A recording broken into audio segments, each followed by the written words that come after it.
have the honor of being here with Chef Adam Gussen. And Adam, I want you to show everybody what you built here, and you think and feel, and I've seen pictures of it, that it's going to hold up to Johnny C's standards, the pizza that you are making tonight in this beautiful oven. But if you can give everyone a little tour. John, thanks so much for coming by tonight. A pleasure. So what we have here is really inspired by some videos I saw on YouTube, but the configuration of this oven is sort of a riff on the concept of a rocket stove, where you have convective airflow through the whole device. So the firebox down here where the wood is isn't a separate chamber from the cooking chamber. The back wall of the oven is bowed, and you can see flame rising up into the cooking chamber. Wow. So what happens is the fire is heating the cooking surface, the stone that the pizza is going to cook on, but it's also rising up. So you get the radiant heat that cooks the top of the oven while you have the convective heat cooking the bottom of the pizza. And so it performs with great efficiency. We'll cook at around, I like for the results that we get, between 775 and 825 degrees on the cooking surface. Okay. And so we're able to monitor, I got a laser thermometer so we can, measure the temperature of the cooking surface and the ceiling, know when we need to add more wood, when we need to, wait a minute, let it take a breather and cool down if it starts to get away from us. Now, before you added wood, it was already at 7... It was at 725. All right. So we did another fueling. It'll take a little while for it to come up to that 800 where I want it. But that'll give us time to go prep the dough and do some of the other things we're going to do. Beautiful. So, beautiful. And we just added more wood now, so it's a little smoky right at the beginning. And you use a certain type of... It's 33 degrees out right now. It is. So this oven and the fire itself will behave differently than if we were doing this in August. Correct. Correct. And so it's just something to be mindful of. If you're out in the cold and you're lighting a fire works different in the cold. That's right. Now, we got a nice breeze tonight, so... what kind of wood are you using? We're using double split oak. Okay. Seasoned double split oak, burns nice and hot, relatively affordable, and the wood rack there, if it looks like the grate from an oven, a kitchen range, you'd be correct. That's actually, when we redid our kitchen and threw out the old oven, I took the racks, and my wife's like, what are you going to do with those? And I'm like, I don't know, it's a big piece of metal. I'll figure out, one day it'll come in handy. Yeah. And then when we put together the pizza, I was like, oh, wood rack, I have something just the right thing for that. Adam, how much was this custom wood-burning oven? So, all included with the sand and gravel that we use to level the base, the cinder blocks, the paver stones, and the red brick at Home Depot, $88. Wow. Wow. From the time I got home from Home Depot, cut out the sod that the oven sits, the grass that it sits on, lay the sand and gravel, level it, and stack it up and light the oven. Less than 2 hours for the first build. And I understand you have a to-go model. We have the exact same set of bricks, which I saw already, stacked in my driveway. That is the tailgate travel pizza oven. With 4 guys, you can unload all the bricks, set up the oven, and be lighting a fire within 15 minutes. Wow. And so if you want to tailgate, make fresh pizza at Giant Stadium, I still can't really call it MetLife Stadium. But if you want to go to the Giants game, watch the game, eat pizza, hang out with an incredible tailgate, $88 at Home Depot is the only thing separating you from that experience. Well, Adam, awesome. Let's make that pizza. Yeah, let's go make some pizza. All right. All right.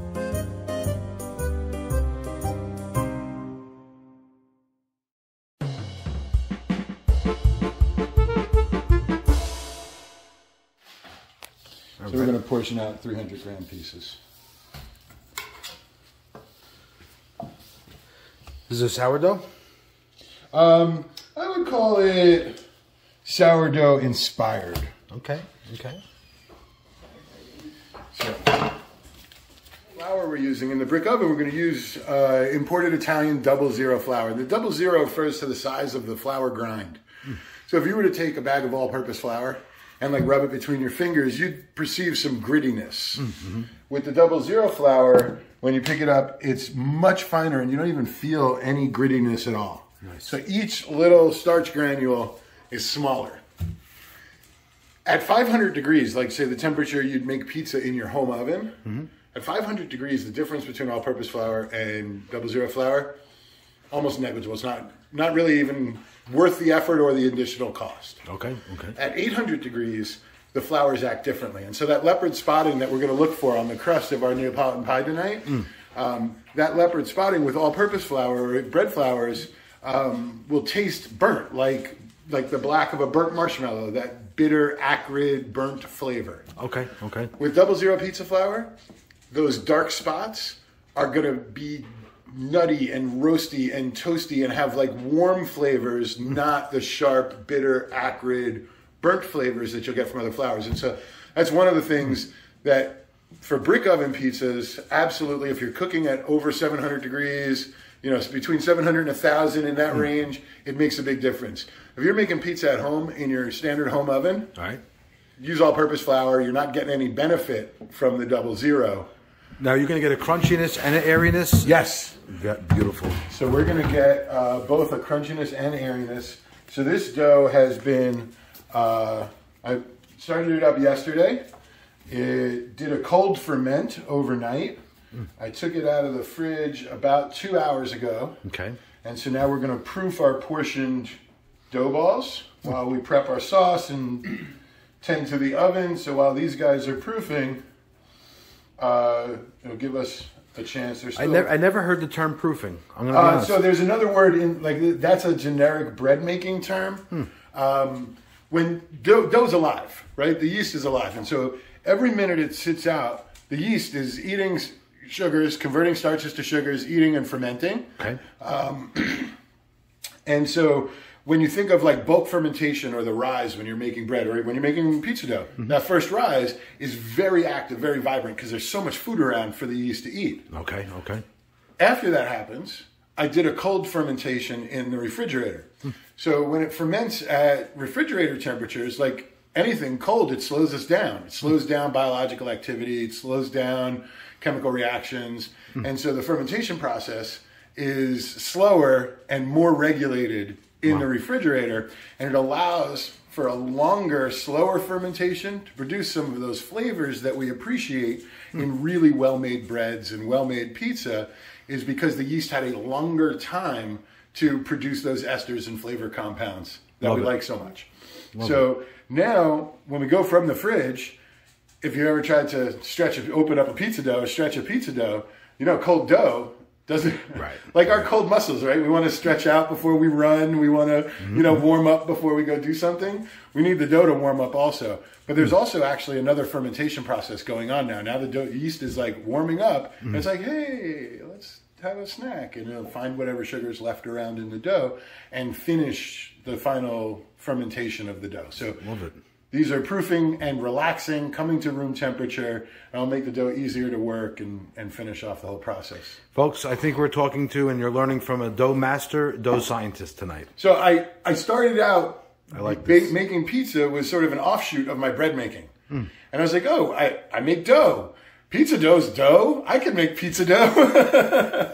And so it gives us the ability to like transfer knowledge from one area. You think you know something, but you're not limited to just that thing. Now you say, okay, how do I apply that knowledge to some other area? And so pizza was the natural extension of the bread baking I was doing. Well, Adam, there's a place in Hoboken called Dom's Grand. The oven's over 80 years old, and they make bread, and they also make pizza. And it's simply their bread with sauce on it. Yeah. And it is very special. Because really, at the end of the day, it's just bread, sauce, and cheese. That's true. Don't complicate it. Don't complicate it.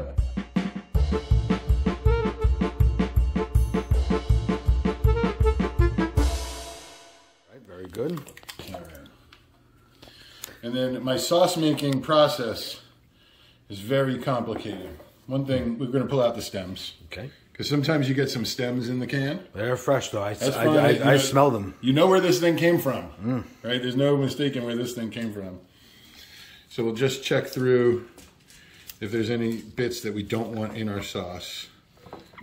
Okay. So now, this sauce, I'm going to use what I call a raw bright sauce. So the tomatoes aren't going to be cooked. We're going to use this basically the way it is. We'll add a little olive oil. Okay. We'll add a little bit of fresh garlic. Nice.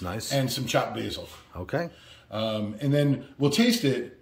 And then we'll see about sweetness and salt. If it maybe would benefit from some salt, if it needs a little bit of sugar, we'll taste it, but usually nothing at all. Okay, okay. And so for making the sauce, this is where you get out the most important piece of equipment you have, your fingers, and we're just gonna squeeze the tomatoes in our hands. Very good. That's the level of chunkiness that we want in our sauce, the bits that we can't just squeeze in our hands. So we're gonna go through, I don't wanna splash on And you prefer, what kind of tomato now? So these are, you know, plum Roma, plum San Marzano are, you know, a specific, you know, appellation of plum tomatoes. Okay. But we live in New Jersey. Hey. We have great tomatoes here. You know, you don't need to import them. But just from the consistency of the product, the Cento San Marzanos, I just think they're a really good product. They're readily available around here. They're not that expensive, and I think they make great sauce. Awesome, awesome. So we're just going to keep mushing this up a little bit. Adam, I smell this basil, and let me tell you, my inclined genetic palate also is included in my smell senses. And this basil smells amazing. That's great. Where'd you get it from? So my local market, I go to a place called Cedar Market in Teaneck, and they actually have a great produce selection. Pretty good quality produce. So they always carry a nice selection of fresh herbs. Beautiful. You're very selective, I can see, with your basil. So what I want to do is save the really big, beautiful basil leaves to put on top of my pizza. It all tastes the same. So take the pretty leaves for putting on top of the pizza. The less pretty leaves are the ones that get torn up and go in the sauce. Got it. So we're going to... that's about right for what I want. And so for this, we're just going to tear it up rough in our hands. Okay.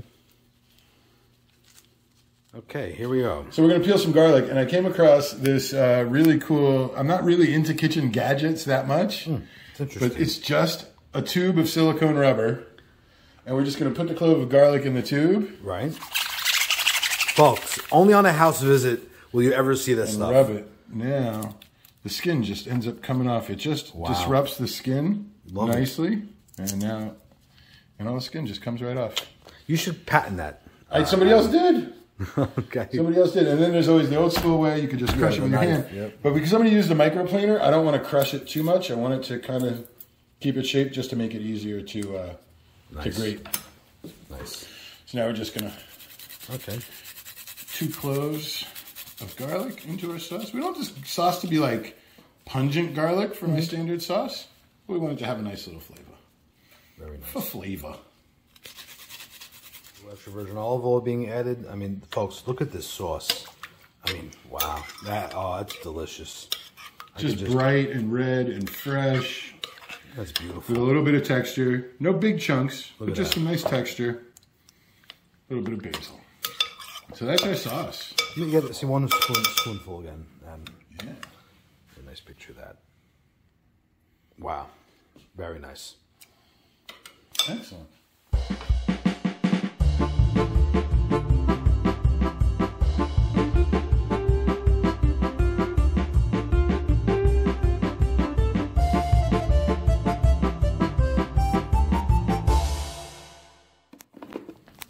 All right, so we have a little eggplant being peeled.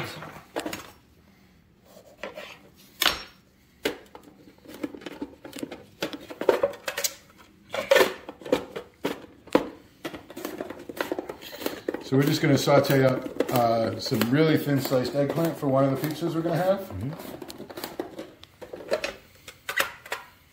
Very nice. So nice thin slices of eggplant. Very nice. That'll be enough for our pizza. So we have a little flour mix here with a little salt and pepper. Is that right, Adam? Just salt and pepper. You know, one of the things I think, and especially what comes through so well in Neapolitan pizza is how much you want to let the natural ingredients shine. You know, we're not adding tons of toppings. We're not making, you know, really complex composed sauces. We just want to be able to enjoy nice, crisp, airy bread, bright tomato, natural cheeses, and then the toppings that we do put on, we want them to taste clean and fresh, so it all, you know, it all goes together. So I like just a simple preparation for the toppings. And go ahead and saute these off. Excellent. That cheese, I can take a picture of that case there. It's a special cheese, I understand. Organic Pecorino Romano, aged for a year. The company is called The Cheese Guy. Okay. You can get it in markets around Bergen County. I don't know where else how far he distributes. But it's authentic Parmesan and kosher, which is not a real common combination. Okay. Really high quality cheeses. He makes a line. He must have like 30 or 40 cheeses. Wow. They put out really solid products. Have you met him? Yeah. Okay. Been to a couple of like wine and cheese tastings. He's like guided tastings across a whole array of cheeses. He's done. Super knowledgeable, really nice guy. Okay. I have an event coming up. Maybe we'll get him to do a display. And so we're just going to grate up some parm. I smell it. Yeah. And always, you know, when it comes to especially hard cheeses, don't buy the pre-shredded stuff. It loses so much flavor after it's been shredded. Yeah. Like that smelling, what you smell now is the flavor leaving the cheese. Yeah. We want to be here while that's happening. Yes. We don't want that to happen at a factory like 1,000 miles away. We want to be here while the flavor is coming out. That's right. This is fresh. Fresh mozz, okay. And then we're also going to use a low moisture mozzarella. And then because my kids like it, I don't know, we'll use the regular shredded cheese also. Right. And then on our... Gotta take care of the kids. And then on our white or green pesto pizza, we'll also use some whole milk ricotta. Nice, nice. Something you don't have to like slave over at the stove. Very nice.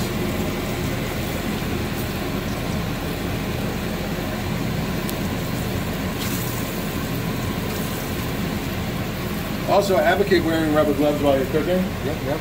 Some of it for the food safety, but it gives you just enough thermal protection that you can handle things that you would not be able to handle barehanded. That's right, that's right. And it just gives you a little extra control over your environment.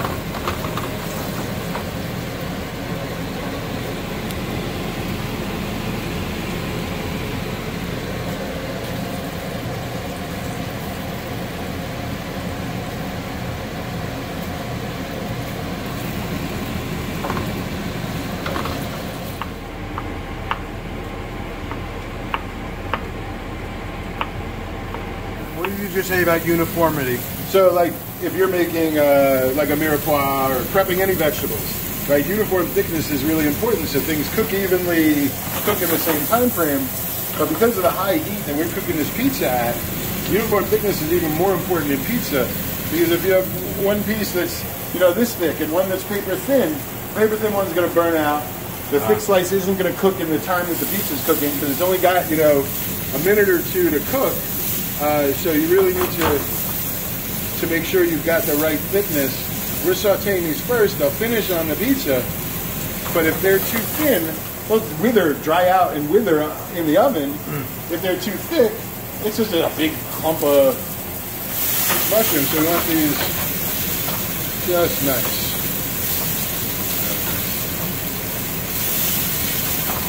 And we're going to cook these like just short of well done, because they're going to finish cooking on the pizza. And for these, I'm going to add a little crushed red pepper.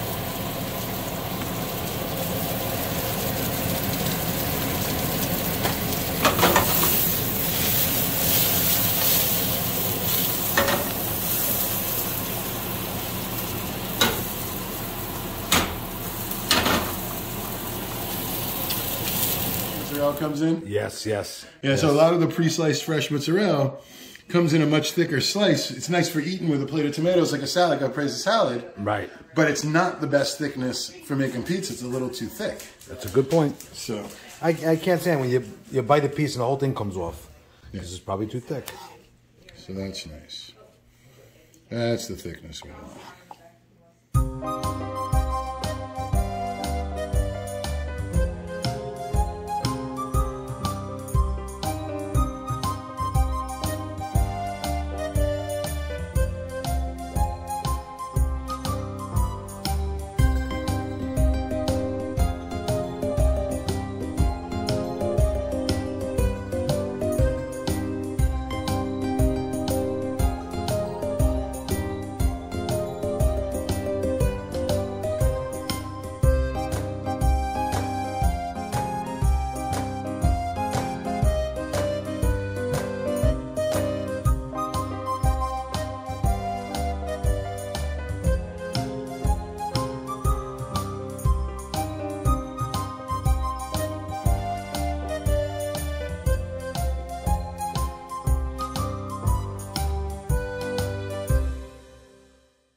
hydration. For any of you real, you know, bread and pizza geeks out there, that'll make some sense. It'll mean something. It's fairly high hydration, but some doughs will have more hydration. Nothing really goes beyond 70% typically, but somewhere between 65 and 70. And so this is sort of middle of the road in that normal range of hydration. Okay. So we shaped our balls originally, and you can see these are different sizes than when we started. Yes. That's the proofing happening. Yes. Oh, yes. And so when you shape your balls originally, the closer to round you shape it, the closer it's going to be to round now, the easier it is to keep it round when we're ready to go ahead and make some pizza. So we're going to start in the middle using the pads of our fingertips, not our fingertips, but like that first joint in our finger. That's where we're pressing with. We don't want to tear through the dough, but we want to squeeze the air and move around. And we want to keep that crown, a corniche, the crust in place. Because if we leave it here now and shape it well now, when we stretch it out, it'll stay in place and end up with a nice crust for us. Love it. All right. I see you take your time, Adam. Paying attention to details. It's great. I deserve good pizza, so I'm going to take my time and make good pizza. There you go. There you go. My family deserves good pizza. That's the most important thing. All right. So now that's the shaping of the crust part. And then this is a technique that I'm really fond of. So you take the dough and you flop it over your left hand, and we're going to whack the table with it. We're going to turn it like a sixth of a turn, and we're just going to do this until we work our way around the dough. That's an excellent style. And when we're done, we're going to end up with a round that starts to look like a pizza. We can let gravity help us if we want, but I kind of like this wrist slap action. And it uses the weight of the dough to stretch, and we start getting to a nice stretched dough. We'll go a little bit bigger on this. These were 300-gram dough balls, so it should give us about 11 or 12-inch diameter.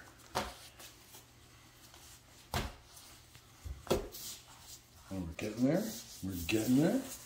And we can see which side I want to stretch a little more on the next one. All right. Very nice. Now, there's a lot of different, comments on this next subject. As far as, do you form the pizza on the table? Do you form it on the peel? Understanding that peel is how we're going to launch this into the oven. Okay. Right. Okay. This isn't the peel we're going to use to cook the pizza. This is the peel simply we're going to use this to deliver it into the oven. Okay. That oven's really hot, and there's a fire right there. We don't have a whole lot of time to think or be ginger about what we're doing. We just want to flick the pizza into the oven. It was at 802 degrees, 809 degrees last you checked. 809? Yeah. Give or take. Phenomenal. Give or take a little burn cream. So what I like to do is I like to form the pizza on the table, but on the peel. So what happens is, and that's why my peel is sitting right here, because I want to know that it's going to slide off well. Okay. I don't want to tear or misform the pizza by transferring it with sauce and cheese on it to the peel. Correct. So I'll shape it. And then this is semolina flour. So we talked about the 00 flour being super fine grind, which is great for hydration and the temperature resistance in the oven. Semolina flour is really coarse flour. And we're going to use this and it's going to act like ball bearings. Yes. So that my pizza is going to slide right off beautifully into the oven without disturbing any of the toppings that we put on. Adam, I've seen many pizzaiolas, and they make the pies just like you're making on the peel. I've seen a couple. So there's some difference of opinion about it. Some guys will make it on the table, and then they'll pinch and lift, but then you end up with those little ears on the dough, and I just don't like those little ears. It always seems strange to me. Take time to make this perfect crust, and then you go pinch it up and make it look funny. So now we're going to get the rest of our stuff. You got the sauce right there. Yep, yep. I've got my cheese. I like how the dough is I want to say the right word, buoyant, or it's coming up in the middle. It's like, see? It's airy. Yeah. It's fluffy. Boing, boing, Look at boing, boing. It's a well-risen, You know, it took some time to make. It's got some character. It does. All right, so this first pizza, we're going to go very traditional. If you could hand me the sauce and that spoon. Very good. You should put the spoon into the plate. Yeah, there we go. All right. All right, so we're going to go ahead and put this on our peel. And now I know I can stretch it out a little bit more.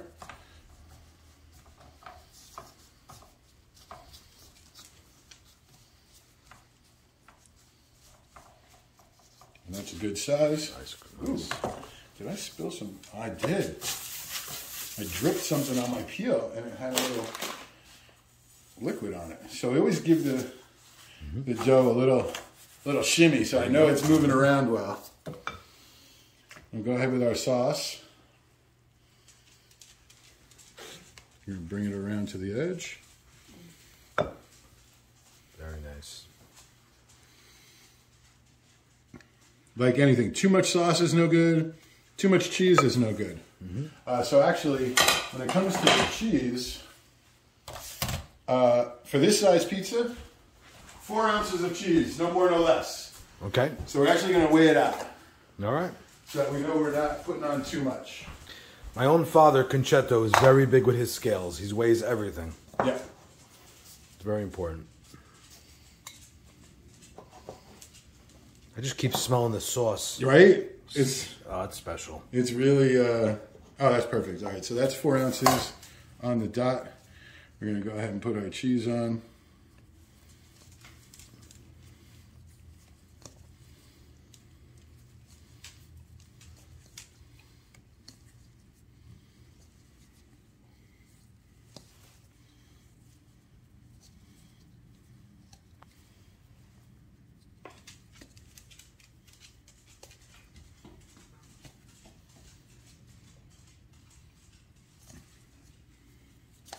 And then we're going to tear up just a touch more fresh basil. A couple of these we're just going to tear up rough. And spread out there. And then the final is just a tiny bit of olive oil. Okay. And then we're going to go right outside to the oven. All right. Do you have enough charge to follow us? I will unplug and follow. And then we got to get the turning peel.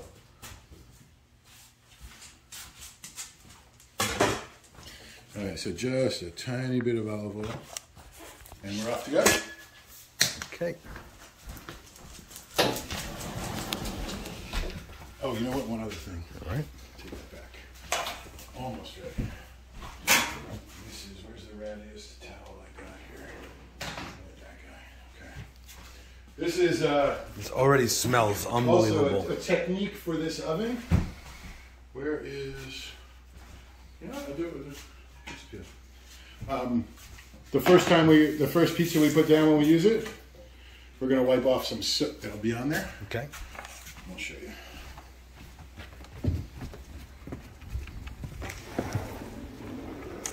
That there for a sec. So I take a damp dish towel, and we're just going to tie it around the handle here. And it's my swab for cleaning the oven. Ah. And just wipe out any soot that might be on there.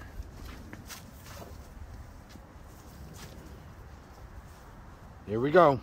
So this is our traditional Neapolitan pizza in the wood-fired oven in the freezing December cold by a nice crackling warm fire. Very nice. Now the back of the oven is, in this design, the back of the oven is hotter than the front of the oven. Okay. As you can imagine. You see flame on one side, you see you on the other, right? So we're going to rotate it a couple times throughout cooking. Okay. Just because we know the back side is hotter.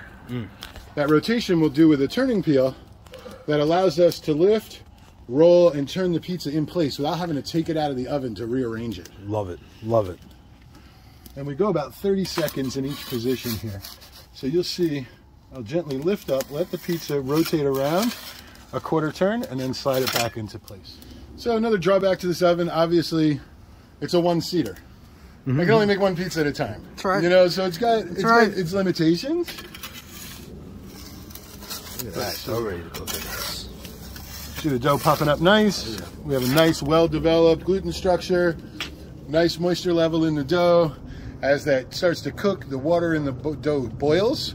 The steam that's created stretches out the gluten in the dough, creating that rise and lift. And so we'll get a nice crisp crust from the heat that we're using, but we'll also get a nice airy dough from the lift and the hydration in the dough. Beautiful, beautiful. It's probably going to go 2.5 minutes. Oh yeah. So wow, look at that. Peek here. We're starting to look like pizza, but you know, we still. And then there's a technique that people use in domed ovens called doming. Okay. Are you familiar with this? I'm not. So depending on the temperature fluctuation and the pizza itself, the toppings you put on it, whatever, there are times where the crust might be done cooking, but the cheese maybe isn't fully melted or the toppings aren't cooked the way you want them. So the radiant heat that comes from the dome of the oven, the closer the pizza is to that, the more the top of the pizza will cook. So towards the end here, we might pick the pizza up and hold it just before it touches the top of the oven. Okay. When the crust is done cooking, but we want the top to cook a little more, we're going to use this technique called doming. It works in a flat-topped oven. You just have less margin for error because the whole pizza has to be kept completely still and straight. Right. You don't want to touch the top of the oven with it. Right. So it's a little high-risk move. Okay. But often worth the effort. All right. Never heard of doming. Doming. Interesting. You see how we rotated it around with the peel? And we'll put it right back where it was. So we're just going to add another piece of wood in there. And that'll benefit us on our second and third and fourth pies. So the back of the oven's not airtight. Right, I can see. There's some leaking, which is venting off some of the smoke. We are losing some heat. It's not entirely efficient, but I got a big wood pile. Hey, that's it. All right, so let's see. That's starting to look like pizza. We're going to do this.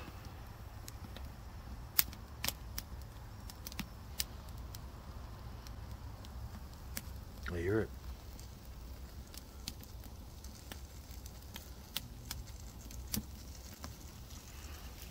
Wow. And now you see that cheese is more melted? Oh, yeah. Very nice.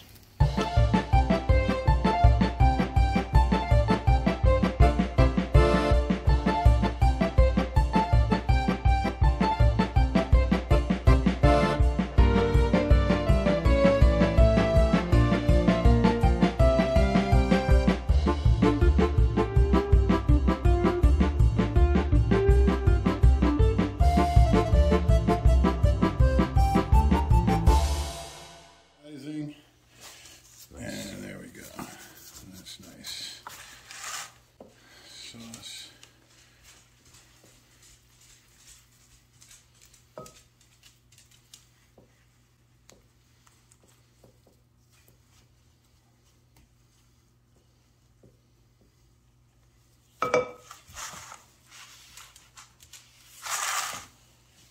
Okay, and on this one we're going to start with a little bit of our Parmesan on the bottom.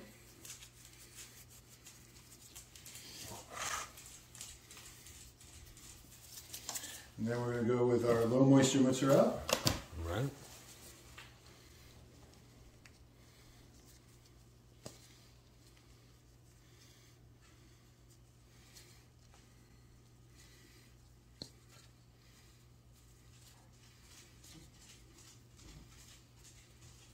And then remember the eggplant we fried up?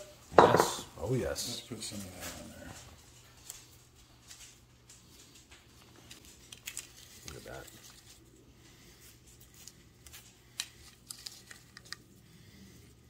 Beautiful. All right.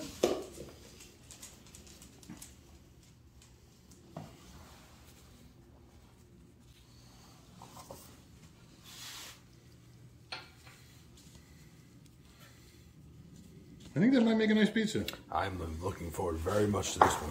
Let me get a picture of that, Adam.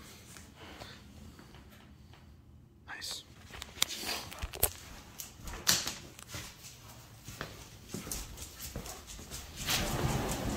Folks, Chef Adam just made a beautiful eggplant tomato pie, and I cannot wait to take a bite. Look at this crust.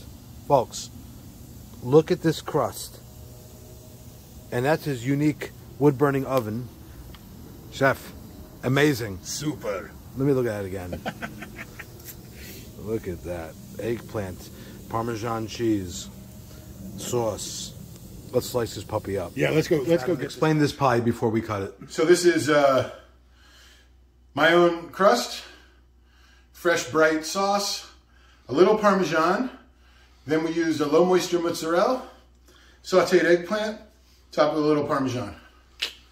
Look at this crust, folks. If I can please just do some crust presses. I just want to... Folks, this is a very special crust to give you a little scope of the pizza here. This is a very special pie. Chef, go for the slicing. Look at that, just fell right apart. Wow. Wow. Look at that dough. Look at that dough. I'm going to go for my famous pizza hold. Look at this. Folks, this is pizza. I mean, look at this. I'm going to go for my... I need to eat this and taste this immediately. How you doing, folks? It's Johnny C.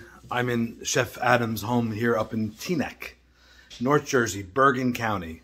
And look at this beautiful eggplant pie I got. Get ready. I can't wait. Wish me luck.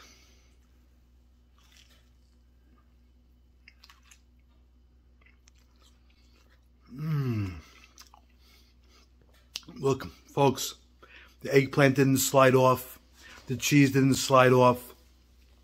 The sauce, the light sauce with the cheese, the cheese is like, it's got a sharpness to it too, which is delicious.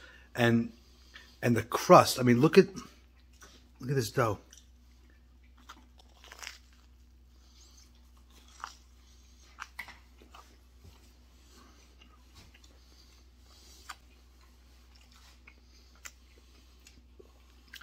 We got a Pizzaiolo here in Teaneck, folks. I can't give you the address yet, but he makes a great pie. Johnny C. approved. Chef Adam in Teaneck. Cooked in the backyard in his custom wood-burning oven. One of the many pies tonight, and this is a winner. Can we give this beautiful pizza a name? I don't know. I want to call it, to me, that's just a classic eggplant. Classic eggplant. There's nothing fancy or assuming about it. It's just clean, sharp tastes, well made, put together with care and attention to detail. It's just classic eggplant pizza. Love it. Thank you. That is amazing crust. Just want to go dive into it. Just pillowy soft, but then perfect leopard spotting. Yes. Very, very nice. And I know your hold. The held was straight perfect. as a board. The held was perfect. Straight as a board, right? No boop. It was perfect. Boop. It was perfect. Boop. None of that. That's a proud dough. Oh, yeah.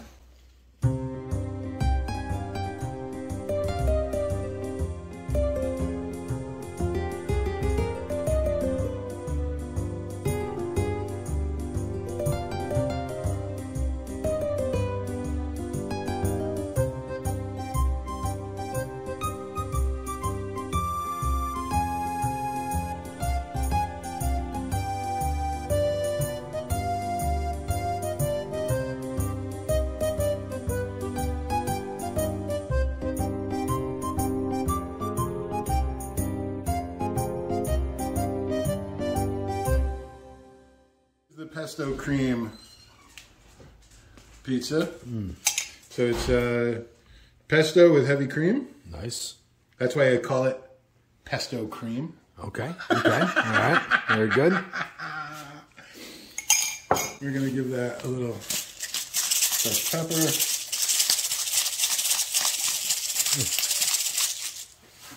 And then mushrooms. Okay. So we're going to go ahead and put on some cheese. Actually, this I use less cheese because we're also using ricotta. Forgot about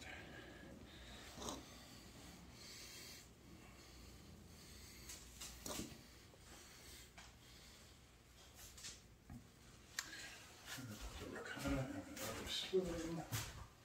All right.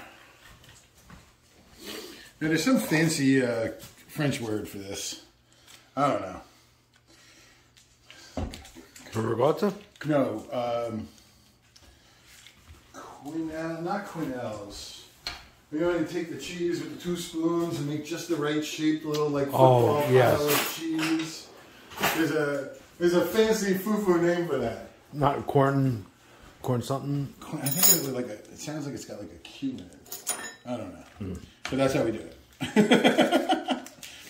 That thing. All right. So we're going to open up our cheese. And we're just going to take just a nice little mouthful of cheese.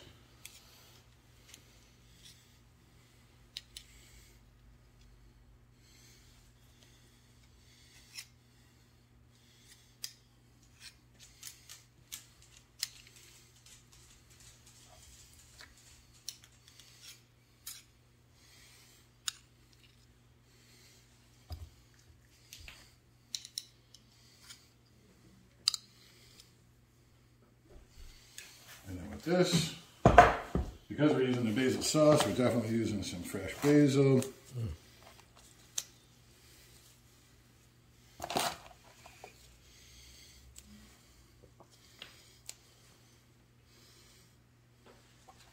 And the mushrooms. And see, these are the sauteed portobellas that we did before. Beautiful.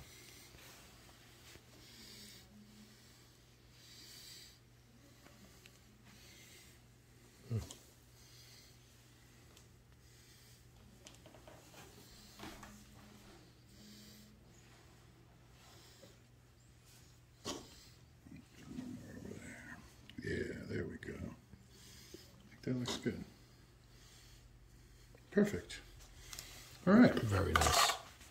Let's go cook a pizza. Let's put this back in. Look at that.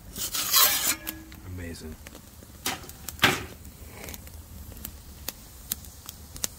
Yeah. It's a cozy fire. It's a cozy fire for a freezing night in North Jersey.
Like a random directioning. Yeah, I mean the style of you know making them into strips is key. And then he said he also wanted some mushrooms. Throw some mushrooms in there.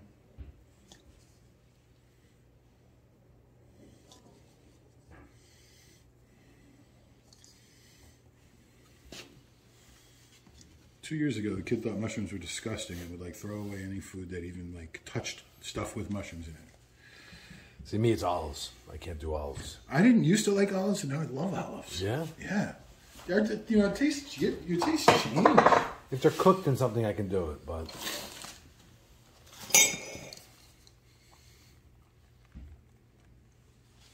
That's nice.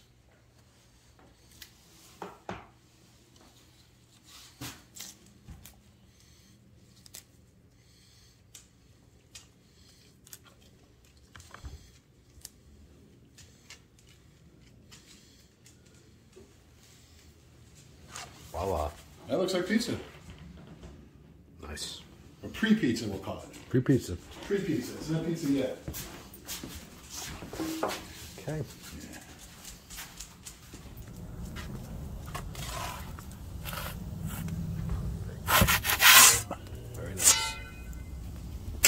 Oh, Sid. Oh, you got it. Cool. Yep. Excellent. Thank you. You getting temp up a little? Let's see where we're at here. What?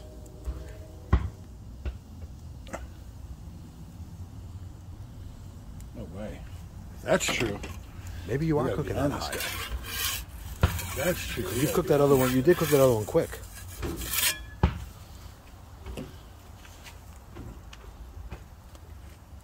No, it is 6'9". Yeah. At the back wall with the fire, 880. Right. Oh, Portobello. Very nice. That's the PP pizza. PPP. All right. Smell it. Very nice. Watch that crust crunch. And look at the airy. It's beautiful. The profile of that crust. Look at the airiness. Here's your plate. Oh, you're doing it first. Very nice. Right. Oh, so I know it's going to pass your test. It just passed it. Look at that. Look at that. Look at that. That passes. With ricotta and mushrooms on it. That passes. Look at that. Very nice. And let's look at the dough here.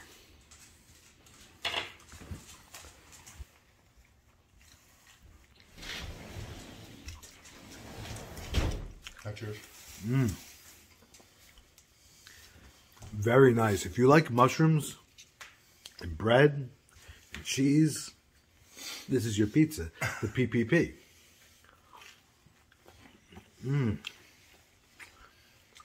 Wow.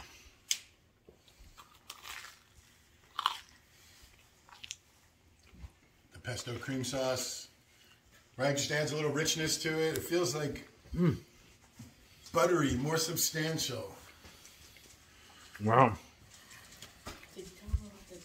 Oh, a traditional American New York style pizza, right? 16, 18, 20 inch round, cut in 8 slices. Right. So if you take a circle and you cut it in 8 slices, each slice is a 45-degree arc. Okay. Right? That's the geometry. But when we slice Neapolitan pizza, because it's only a 10 or 12 inch circle, we end up cutting them in quarters or sixths, and the geometry of the pizza just doesn't seem right. And if you think about it, if this is a 10-inch pie, and there's an inch of crust, there's really only 4 inches of pizza. Interesting. Right? Interesting. So when you do the crust test, right, to see if it'll support, it only has to support it over 4 inches. That's true. That's no challenge. Well, yeah. Also, the pizza to crust ratio is much smaller. That's right? true. That's you true. get a lot more crust to the cheese sauce topping combo area. Correct. So what I came up with, and this is cool, especially with this oven, we have some pizza parties, we have lots of friends over, and I'll put out all the toppings as like a salad bar. Okay. Right? Okay. People come and pick what they want on their pizza, and then I'll make the pizza. And so this one wants mushrooms, that one wants olives. I hate olives. You know, I never really tried olive pizza, but I wouldn't want to ask for a whole olive pizza, but I'd like to try a bite. Interesting. So how do you balance the one person who designed that pizza because that's their favorite, okay, and someone else who might want a taste of it but doesn't want to commit to a whole pie of it? Enter what I call the daddy slice and the sharing offcuts. Offcuts. And you're going to bear with me for just one moment as I demonstrate this. Okay. We're going to cut this pizza. And I'm going to do a 45-degree arc. You go daddy slice first? Yeah. Okay. Interesting. Wow. Daddy gets a lot of crust. Interesting. That is the daddy slice. Oh, that's a slice for daddy. Now, you're not so sure you like mushrooms, but you want to take a little taste? If you have a bunch of people over for a pizza party, now we can cut up these tasting slices. Interesting. People could have a nice little bite of pizza, but the one who wanted the mushrooms and fresh mozzarella gets it, and it looks like a regular slice. Now, look at that. First off, look at the crust. Look at the airiness of that crust. Look at that. And beautiful. There's a big piece of mushroom on the end, so we're failing right at the tip on your crust test. But remember, it's not falling off. It's 3 times as long as your regular slice. That's right. That's right. Beautiful. And that is the Neapolitan daddy slice, because that slice is for daddy. Interesting. Interesting. This is copywritten, I hope. Get it, please. Patent pending. Patent pending. Okay, very good. Very good.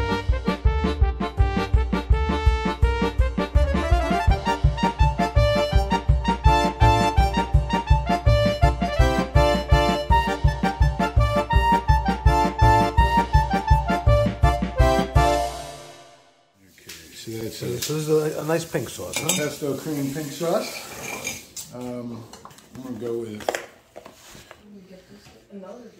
this guy. Take 2. You played with the Hard Rock Hotel. You broke that, did you? No. And then we got a little bit of eggplant left. Nice. We'll use that up.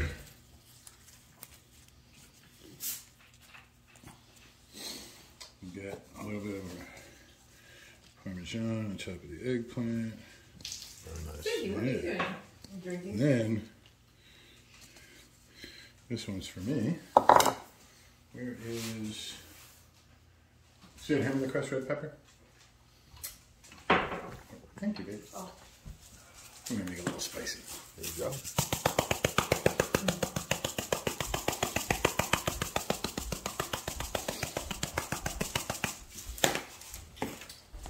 Go cook pizza. All right, let's do it. Oh, we did not put down the semolina flour. Remember I told you about that? It was going to happen? Yes. All right, where's my big pan? Oh, there it is. Now, no olive oil on top, right? So you did it once. On the plain margarita, I like it. Okay. I don't like it on everything. Okay.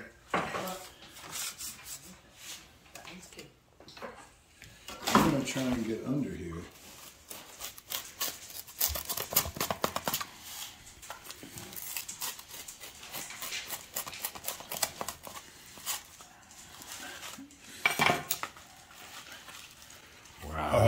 Look at that.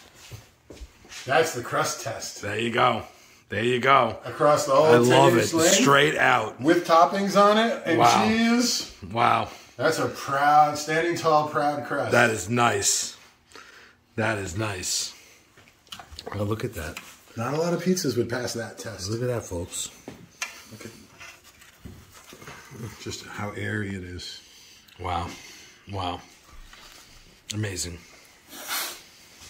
Chef, you did great tonight. Thanks so much, John. It was a lot of fun to have you. You're always welcome in my kitchen. Thank you. It's not always pizza, but you're always welcome. Thank you. Thank you. I want to try this chicken. What's it called? The chicken pull, or you do something with a turkey or chicken? Oh, chickens, turkeys, we do everything. But yeah, so we were talking about how some basic kitchen skills that a lot of people could have that could really up their kitchen game. Okay.